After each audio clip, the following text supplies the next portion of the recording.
I still remember that evening as if it happened yesterday. The house smelled faintly of rain and old wood, that familiar scent that always meant home to me. But that night it felt different. Quieter. Almost as if the walls themselves were holding their breath. I had just come back from spending a week with my sister in the next town. My son Daniel and his wife Lily had insisted I go. "You need a break, Mom," Daniel had said with a smile. I believed him. I thought he wanted me to rest, to breathe a little after years of taking care of everyone else. But when I returned, something had changed. As I pushed the front door open, the creak sounded sharper than usual. The hallway light was dim, and I could hear soft voices coming from the kitchen.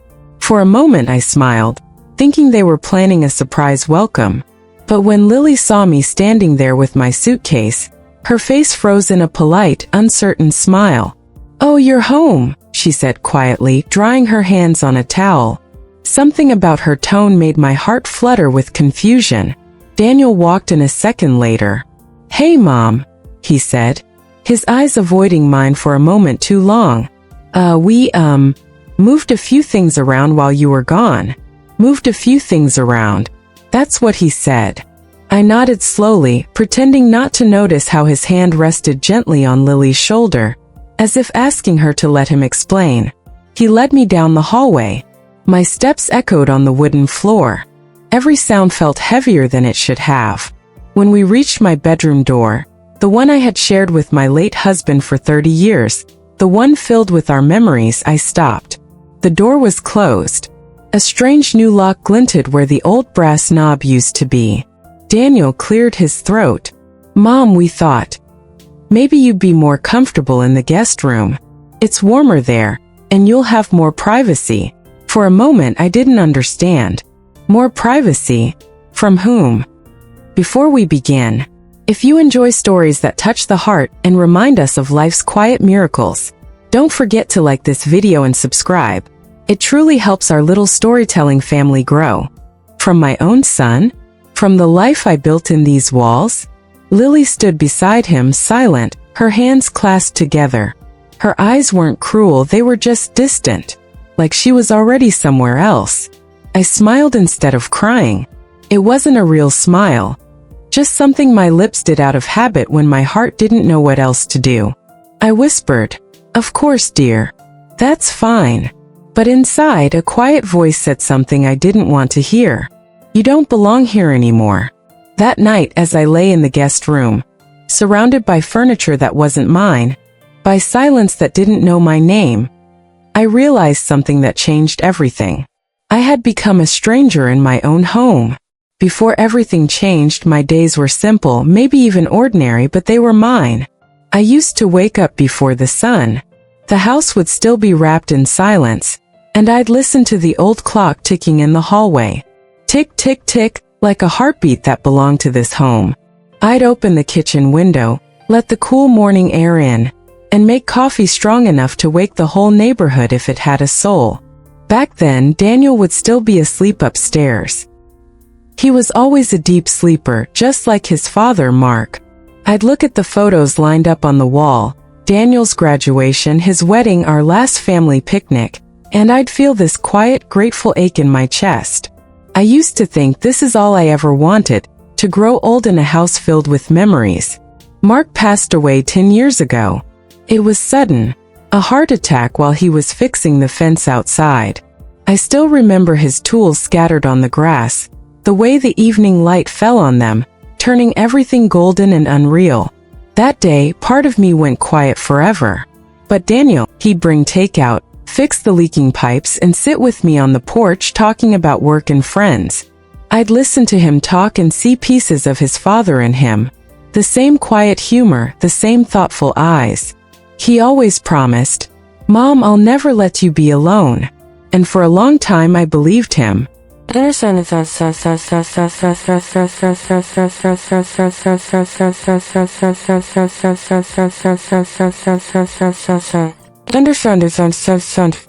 When Daniel met Lily, I was honestly thrilled. She was polite, well-spoken, and always brought flowers when she came to visit. She'd help me in the kitchen, ask about my recipes, and laugh at my old stories as if she'd heard them for the first time. I used to tell my sister, I couldn't have wished for a kinder daughter-in-law, and I meant it. Their wedding was small but beautiful, held right in our backyard, under the old oak tree Mark planted when Daniel was born. I remember standing there, watching my son slip the ring onto her finger, and thinking how happy Mark would have been to see it. After the ceremony, when everyone had gone home, I sat on the porch alone, still in my dress, still smiling. I whispered to the night, "They'll fill this house with laughter again."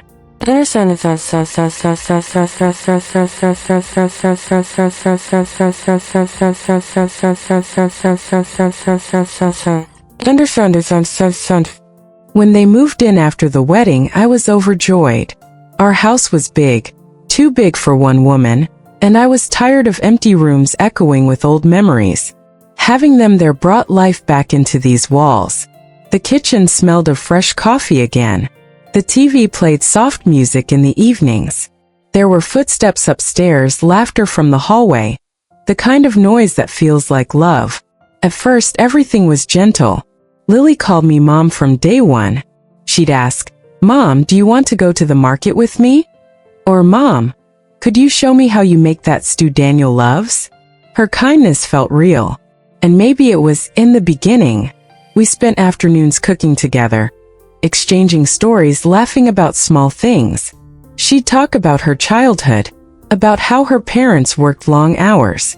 And she learned to take care of herself early. I liked her. Truly. She was thoughtful, respectful, and eager to please. Sometimes late at night, I'd sit in bed and smile to myself, thinking how lucky I was that Daniel had found someone who cared for him so deeply. I'd whisper, "Thank you, God. My boy's not alone." But small changes began, quiet, harmless at first. The kind of things you tell yourself don't mean anything. Lily started rearranging the house. First, it was the living room, moving Mark's armchair to make more space. Then the kitchen, new curtains, new dishes, a new scent of lavender that replaced the smell of coffee and cinnamon I'd always loved. I didn't complain. I told myself she was young, and the house needed fresh energy.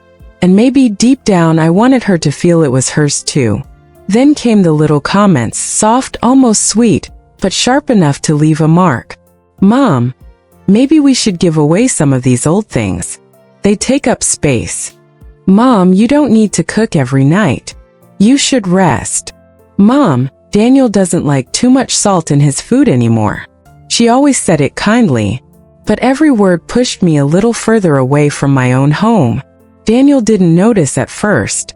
He was working longer hours, always tired, always rushing. When I mentioned the changes, he'd smile and say, "Mom, Lily just wants you to relax. You've done enough. Let her take care of things now. Let her take care of things." I nodded, even smiled. But inside, something wilted a little each time.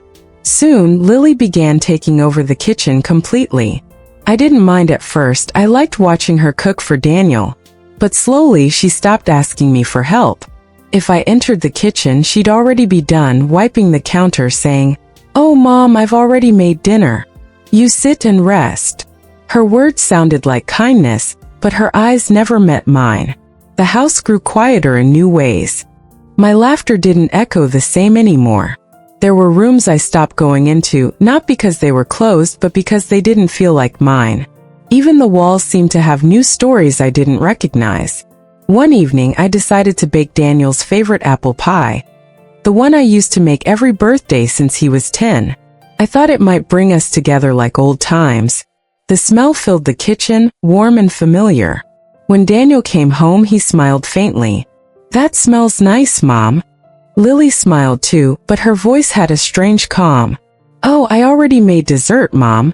You didn't have to." I laughed softly. "Oh, it's just an old habit. I thought he might still like." Lily interrupted gently. "Of course, but Daniel's watching his sugar now." Her tone wasn't cruel, but it carried something final. That night, I wrapped the pie in foil and placed it on the counter, untouched. In the morning, it was gone. Weeks turned into months. I told myself everything was fine, that this is how families evolve, how love adjusts to space and time. But sometimes when they'd go out together, and I'd sit alone in the living room, I could feel the distance growing like a shadow. Their laughter from outside sounded like a language I no longer understood. Once when my sister called, I almost told her everything, the loneliness, the small hurts, the invisible walls. But instead I said, "Everything's fine. They're good to me." 'Cause what else could I say? That my son's house didn't feel like home anymore? That my kindness had become silence? That I was learning how to exist quietly between walls that used to know my name? Still I stayed patient. I kept believing love would find its way back. That one morning, Daniel would sit beside me again, just like old times, and ask for my coffee. But life doesn't warn you before it changes. Sometimes it happens so gently that you don't even realize you've been replaced. Not with anger, but with absence. And that's how it was. Until the night I came home from my sister's, and Lily said softly, "Mom, we thought you'd be more comfortable in the guest room." After that night, the night I moved into the guest room, I told myself it was temporary. Maybe they just wanted to renovate my old room. Maybe it was for convenience, for space. I tried to believe that.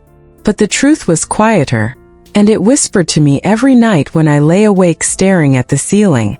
The guest room had no history. Its walls didn't know my voice. The light from the window fell differently, colder somehow, as if it didn't recognize the face it touched.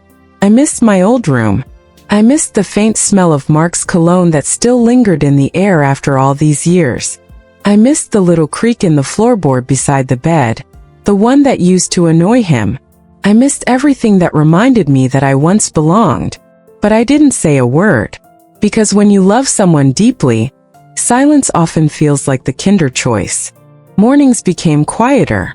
I'd wake up early, out of habit, and make coffee before anyone else stirred.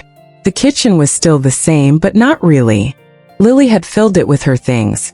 Pastel cups, labeled jars, a shiny coffee machine I didn't know how to use. My old kettle sat in the corner, pushed aside. It looked tired like me. Sometimes I'd pour myself a cup and stand by the window, watching the sunrise through the maple trees. The same sun that once warmed my family now felt distant. And yet, every morning I'd whisper the same thing. Today will be better. They'll notice me again. They'll remember. But days passed and nothing changed. One morning, Lily walked into the kitchen while I was cooking oatmeal.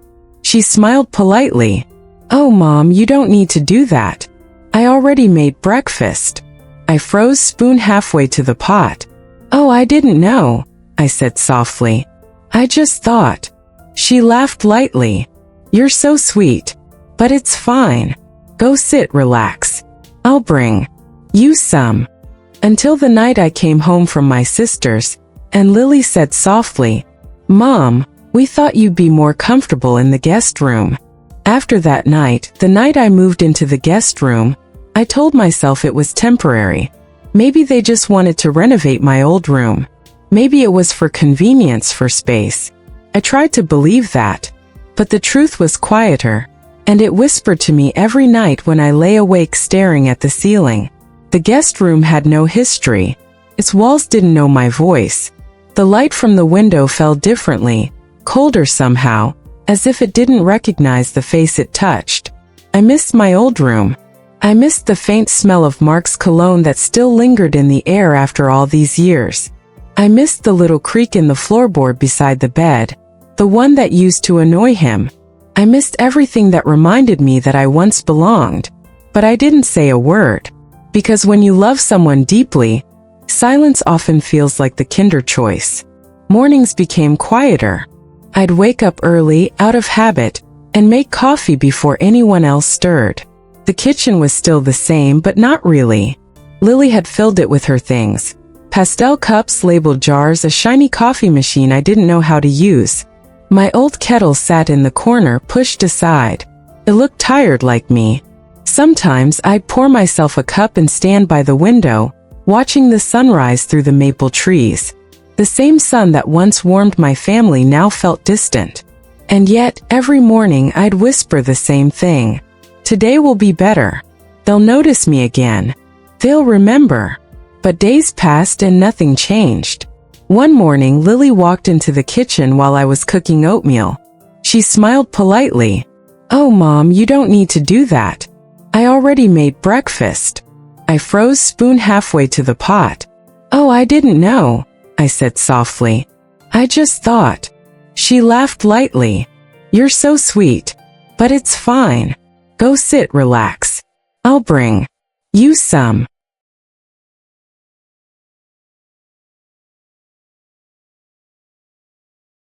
She meant well, I suppose, but in her kindness I felt erased, like she was gently closing the book of my life, one page at a time. That day, I sat at the table while she served Daniel his plate. They talked about his work, their plans, a trip they wanted to take next month. No one asked me if I wanted coffee. No one asked if I'd like to go. After breakfast, I went outside to water the garden, my garden. I had planted every flower there myself over the years. Roses for Mark, lilies for Daniel, daisies for Joy. The soil knew my hands. But even there I noticed changes. Some of my flowers had been replaced by neat, decorative plants. Pretty but lifeless. I knelt down and touched the dirt, trying to feel that old comfort, but it didn't feel the same. A small voice inside me whispered, "This is not your home anymore. It's theirs." I shook my head and kept watering, because sometimes you keep doing things out of love even when love no longer notices. Later that week, my sister called again. Her voice was cheerful as always. "So, how's my favorite woman doing? Still spoiling your boy with that apple pie of yours?" I laughed softly, but my chest tightened. "Oh, I haven't baked in a while. Lily's doing most of the cooking now." My sister paused. "Are you all right?" Yes, of course," I said quickly. "They're good to me. I just stay out of their way." I could almost hear her frown over the phone. "Out of their way? That's your home, honey." I swallowed hard. "I know," I whispered. "It just doesn't feel like it sometimes." That night, Daniel came home late. I waited up for him, pretending to read. When he walked in, I smiled. "Long day." He nodded, tired, loosening his tie. "Yeah, Lily's already asleep." I hesitated before asking, "Do you have a minute to talk?" He looked surprised, then sat down beside me on the couch. "Sure, Mom. What's up?" I took a breath. "I was just wondering if everything's all right between us. You've both seemed distant lately." He frowned slightly. "Distant? No, Mom, everything's fine. We've just been busy. Lily's been planning some things for the house." I nodded. "I noticed." There was a pause. He smiled faintly. "You worry too much." Then he stood, kissed my forehead and said good night. And just like that, the conversation ended like every other one before it. Days passed into weeks. Little things kept changing. The old curtains I sewed myself were replaced with modern ones. Mark's framed photo was moved from the hallway to the attic to make space for a new mirror.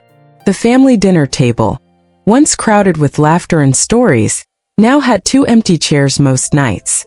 Sometimes they'd eat without calling me. Not out of cruelty, I think, but simply because they had fallen into a rhythm that didn't include me anymore. And I didn't have the heart to interrupt. So I learned to eat alone. I'd warm soup in the microwave, sit by the window, and listen to the sound of their laughter from upstairs. It wasn't jealousy I felt. It was something quieter, something harder to name, like being erased slowly, lovingly. One Sunday they had friends over. I spent the morning cleaning the porch, arranging flowers, making sure everything looked perfect. When the guests arrived, Lily smiled and introduced me. "This is Daniel's mom. She's staying with us for a while." Staying with us for a while. The words hit me like a cold wind. I stood there, smiling politely, pretending I hadn't just heard my whole life rewritten in one sentence. Later, as I carried a tray of snacks to the living room, one of the guests said kindly, "You have a lovely home." Before I could reply, Lily said, "Thank you. We worked hard to make it cozy." I set the tray down and excused myself, walking outside. The evening air felt heavy. I sat on the porch steps watching the sun dip behind the trees. For the fit anymore. The next few days I spoke less. Not out of anger, just out of exhaustion. It takes energy to keep pretending you're fine when you're quietly breaking. I started spending more time in my garden shed. Cleaning, sorting old boxes, revisiting photographs. It was the only space that still felt like mine. Sometimes I'd whisper to Mark's photo, "I think I've overstayed my welcome." And in my heart I could almost hear him say, "You can't overstay in your own home." But reality didn't feel that simple anymore. One rainy afternoon, I overheard them talking in the kitchen. Their voices were low but clear. Lily said softly, "Daniel, I think it's time we had some space. Your mom needs peace too. She deserves a quiet place, maybe with her sister." My breath caught. Daniel didn't answer immediately. Then I heard him sigh. "I know. I just don't know how to tell her." Lily whispered, "She'll understand. She's kind like that." I stood in the hallway, my heart heavy, my hands trembling. They meant no harm. I could hear it in their voices. They weren't cruel. They were just ready to live their own life. And I, without meaning to, had become a shadow in theirs. I walked quietly back to my room, the guest room, and sat on the bed. The rain tapped softly on the window. That sound used to comfort me. But that day it only reminded me how easily things fade. A week later Daniel mentioned it, carefully, gently. "Mom, Lily and I were thinking maybe you could spend more time with Aunt May. You always say you miss her." I smiled. "I do miss her." He nodded, relieved. "It might be nice, you know? A change of pace." "Yes," I said softly. "A change of pace." He didn't see the tears I swallowed. He didn't notice the way my hands gripped my teacup to keep them from shaking. Because love blinds us sometimes, both the one who gives it and the one who takes it for granted. That night I packed a small suitcase. Just a few clothes. I told myself it was just for a week. But deep down,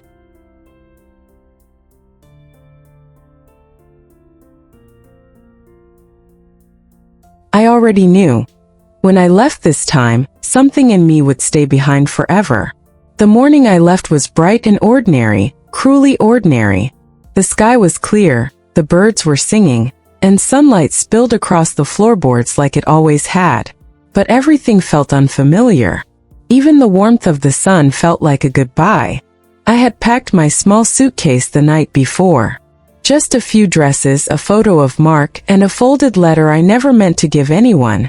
A letter to Daniel that I'd written months ago but never had the courage to share. It said everything I couldn't say out loud. That I missed him. That the silence between us hurt more than words ever could. That I still cooked his favorite meals even when he wasn't home. That I was proud of him, even when I felt forgotten. But I didn't give it to him. Some truths are too heavy to hand over. When I walked into the kitchen that morning, Lily was already there making breakfast. She turned when she saw the suitcase in my hand. "Oh, you're leaving today?" Her voice sounded uncertain. Not sad, not glad, just polite. "Yes," I said softly. "I thought I'd spend a few days with May." She nodded quickly. That's nice. I'm sure she'll be happy to have you." I smiled faintly. "Yes.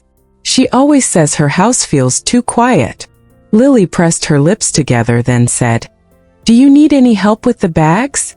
"No, dear. I can manage." There was a pause. She opened her mouth as if to say something more, but then she just went back to stirring her eggs. The smell of breakfast filled the room. Familiar, comforting. Yet I felt like an outsider standing in someone else's kitchen. I wanted to say thank you. I wanted to say take care of my boy. But all I said was, "Don't forget to water the roses. They like gentle sun." She nodded, not looking up. I turned and walked out. The sound of my footsteps on the wooden floor was the only farewell I received. Daniel came down the stairs just as I was picking up my coat. "Mom, wait," he said, rushing over. "I'll drive you to May's." I smiled. "You have work." "I've already called for a cab." He frowned. You don't have to do that. I can take you. It's all right, Daniel. Really? He hesitated, then sighed, rubbing the back of his neck, a habit he had since he was a boy. Okay, but call me when you get there, all right? I will. He took the suitcase from my hand and carried it to the porch. For a moment we stood together in silence, the same silence that had filled our house for months. Then he said quietly, "Mom, are you sure this is what you want?" I looked at him, my son, my pride, my reason for everything, and I smiled. "I don't know what I want anymore, sweetheart. But I know when I've stayed long enough." He looked down. "You're not a burden, Mom." I reached up and touched his face. That same face I once kissed goodnight 1,000 times. "I know, Daniel. You don't have to say it. Because the truth is, people rarely push you out, they just stop pulling you in." The taxi pulled up and he helped me with the bag. "Call me, okay?" he said again. "I will," I promised. He kissed my forehead. I smiled and stepped into the car. As the driver started the engine, I looked out the window one last time. Lily was standing at the doorway beside him. They looked like a picture, young, beautiful, ready for a future that no longer had a place for me. I waved. She lifted her hand, hesitant, polite. Daniel smiled faintly, the kind of smile you give when you don't know what else to do. And then the car pulled away. The road out of town was lined with autumn trees, gold, red, and orange. Their leaves fluttered down like memories falling one by one. I watched them and thought of every stage of my life in that house. Every laugh, every meal, every moment I once took for granted. I thought about the nights I stayed up waiting for Daniel to come home late from work. The mornings I made breakfast just to hear him say, "Thanks, Mom." The afternoons when Lily and I would talk about recipes and laugh like friends. All of it gone. Not stolen, just faded. And maybe that's how love ends sometimes. Not with a fight, not with cruelty, but with silence and time. When I reached my sister's house, she hugged me tight. "You're too thin," she said immediately, brushing my hair from my face. I laughed softly. "You always say that." She pulled me inside, already talking about dinner, about her garden, about everything and nothing. It felt warm, real. Her home smelled of stew and fresh bread. And for the first time in months, I felt safe. That night, after she went to bed, I sat by the window in the guest room she'd prepared for me. It was small but cozy. A quilted bedspread, a vase of fresh flowers, and a soft lamp by the window. I could hear the crickets outside, the wind through the trees, the gentle hum of life. It was peaceful. But it wasn't home. Because no matter where you go, the heart remembers where it learned to love. 2 weeks passed. Daniel called once, maybe twice. Each time the conversation was short, polite, careful. He'd ask, "Are you doing okay?" And I'd say, "Yes, dear. Don't worry about me." Then he'd say, "Lily says hello." I'd pause and reply, "Tell her I said thank you." And that was it. We never said what we really wanted to say. One night, as I sat reading in the living room, May asked softly, "Are you planning to go back?" I stared at my hands. "I don't know. I don't want to make things uncomfortable for them." She frowned. "Uncomfortable for them? You're his mother." "I know," I whispered. "But sometimes love means stepping back." She shook her head. "Love shouldn't make you disappear." I didn't answer. Because maybe she was right, but it was too late to change how I felt. A month later, a small package arrived for me. The handwriting on the label was Daniel's. Inside was a framed photo, an old picture of me and Mark, standing in front of the house the year Daniel was born. There was a note attached. "Mom, Lily found this in the attic. Thought you'd like to have it. We miss you." I ran my fingers over the glass, tracing our younger faces. Mark had his arm around me, smiling proudly. I remembered that day, how Daniel had been just a baby in my arms, how the house behind us had still smelled of fresh paint and new beginnings. We were a family. And now, decades later, all that was left of that moment fit inside a small cardboard box. I placed the photo on my bedside table and whispered, "Thank you, my boy." Then I cried, quietly, softly, the way you cry when there's no anger left, only love that has nowhere to go. That night I dreamed I was back in the old house. It was just as it used to be. Full of laughter, the smell of stew on the stove, the sound of Mark's voice calling from the porch.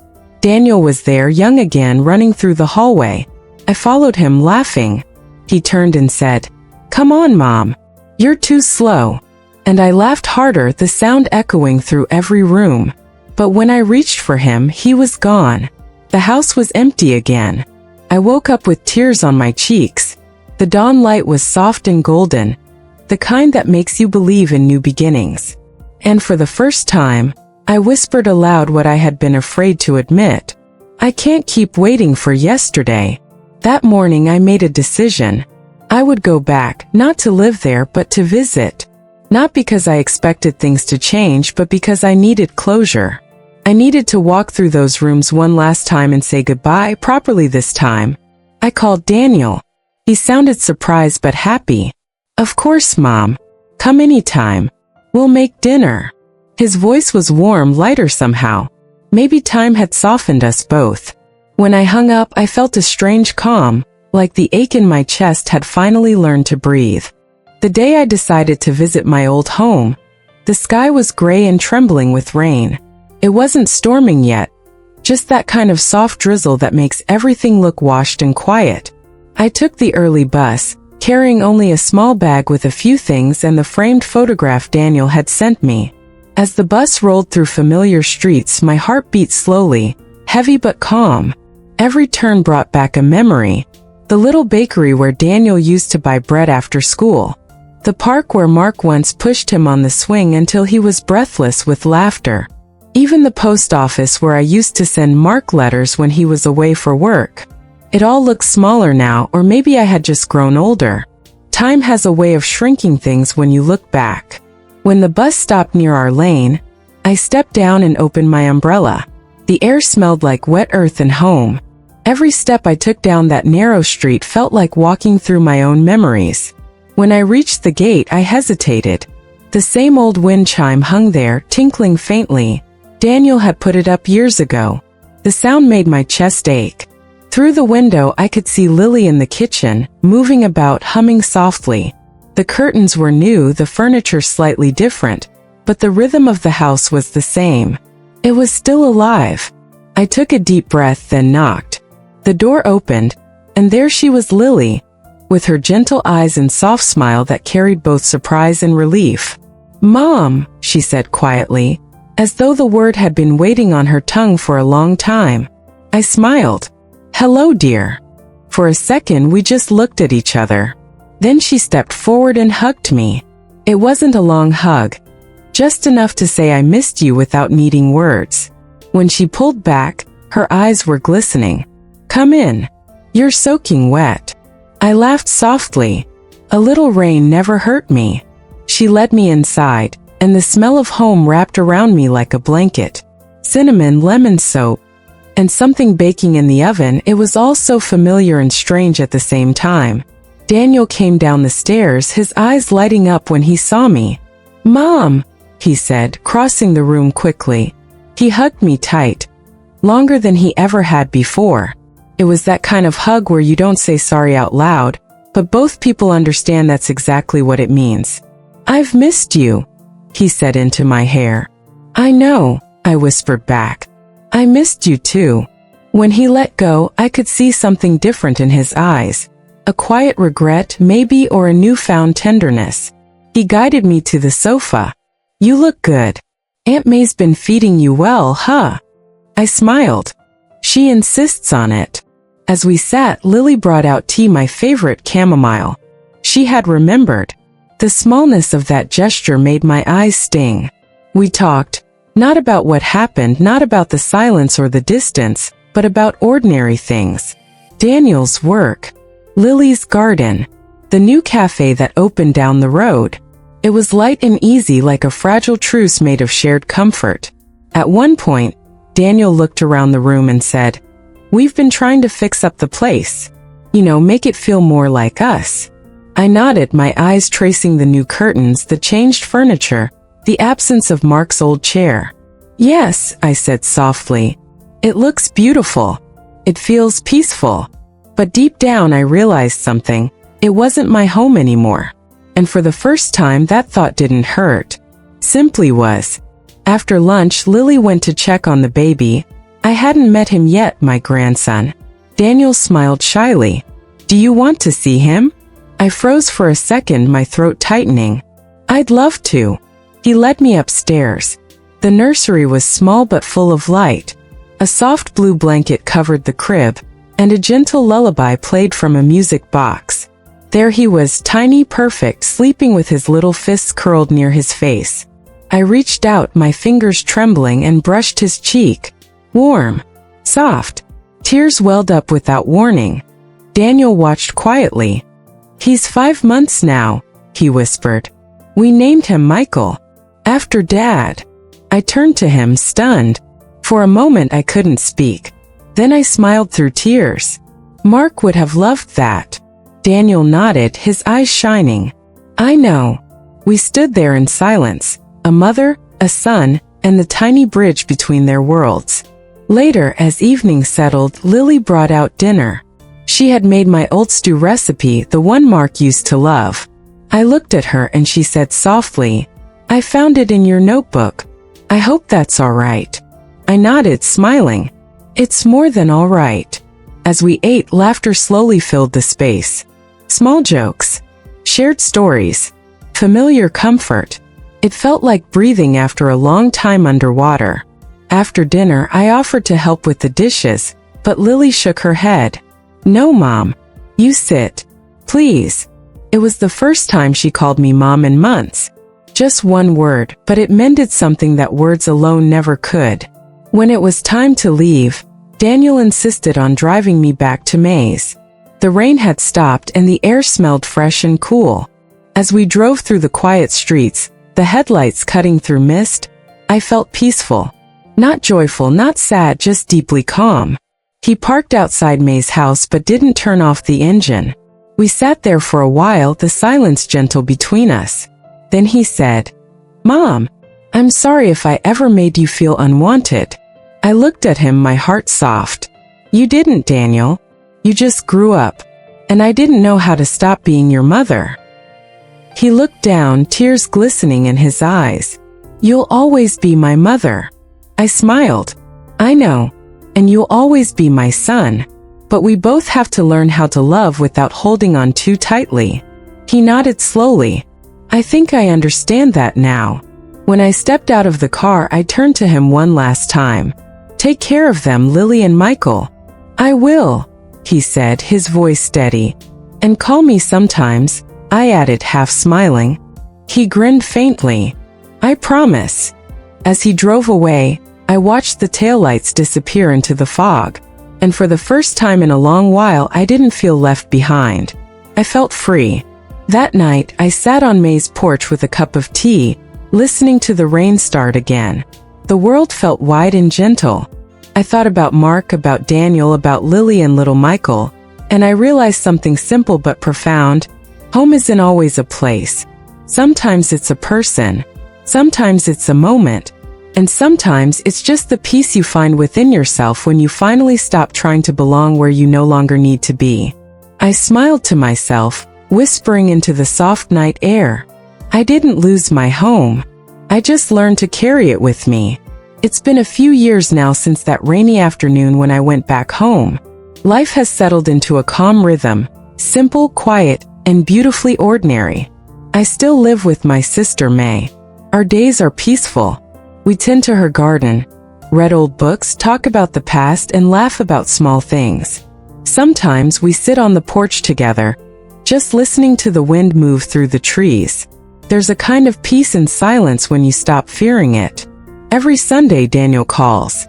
Sometimes he comes with Lily and little Michael, who isn't so little anymore.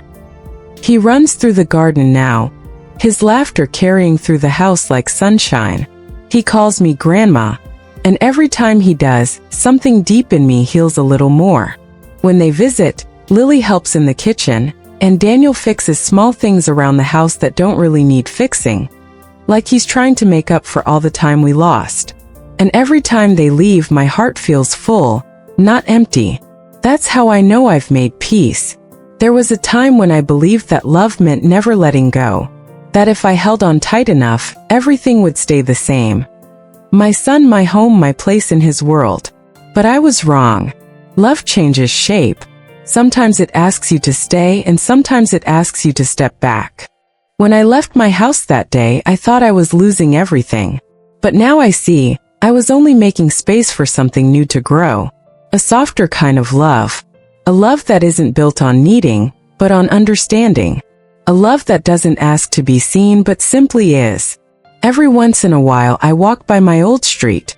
The house still stands there, neat and quiet, with flowers blooming by the fence. Through the window I sometimes glimpse Lily and Daniel laughing with Michael.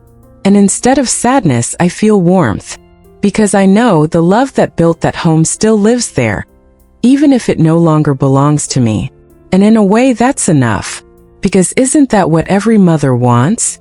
To see her children happy, even if the happiness no longer includes her in every moment.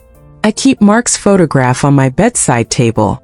Sometimes I talk to him softly, as if he's just in the next room. Can you believe it? I tell him. Our boy's a father now. He's doing well. And I like to think that somewhere, somehow Mark is listening, smiling that same quiet smile he always had, proud, gentle, patient. At night, when I close my eyes, I no longer feel the ache of being unwanted. Instead, I feel gratitude. Gratitude for having lived a life full of love. Even when it changed, even when it hurt. Because pain too is proof of love. Sometimes people ask me if I ever wish things had been different. If I wish I'd stayed. If I wish Daniel had fought harder to make me feel at home. And the truth is no. Because everything happened exactly the way it needed to.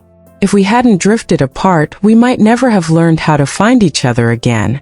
If I hadn't left, I might never have learned that peace isn't a place, it's a choice. We often think the heart breaks when love fades. But really the heart breaks open, making room for a deeper kind of love, one that is quieter but more real.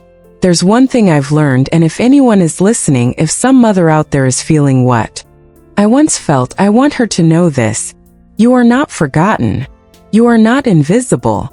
Sometimes love just changes its face. Your children still carry you in their ways, in their kindness, in the way they speak softly when they comfort someone. You live on in them, even when they stop saying your name every day. And one day when they're older, they'll understand what it took to let them go. They'll understand that your quiet goodbye was just another way of saying I love you. Now when the evenings come, I sit by the window with a cup of tea and watch the light fade. The sky turns gold, then blue, then soft gray, and I think about how every day ends only to begin again. That's what life is. A series of gentle endings that lead to quieter, wiser beginnings. And I think of that moment years ago, standing by my suitcase when Lily asked softly, "Are you leaving today?" Yes, I was. But now I know sometimes leaving is not the end of love. It's the beginning of peace. So if you ever find yourself feeling like a stranger in your own home, take heart. It doesn't mean you've lost your place in the world. It only means the world is gently asking you to find a new one. One where your soul can rest, and your heart can breathe again. Because in the end, home is not the walls around us. It's not even the people who live within them. Home is the love we carry. In our memories, in our forgiveness, in the quiet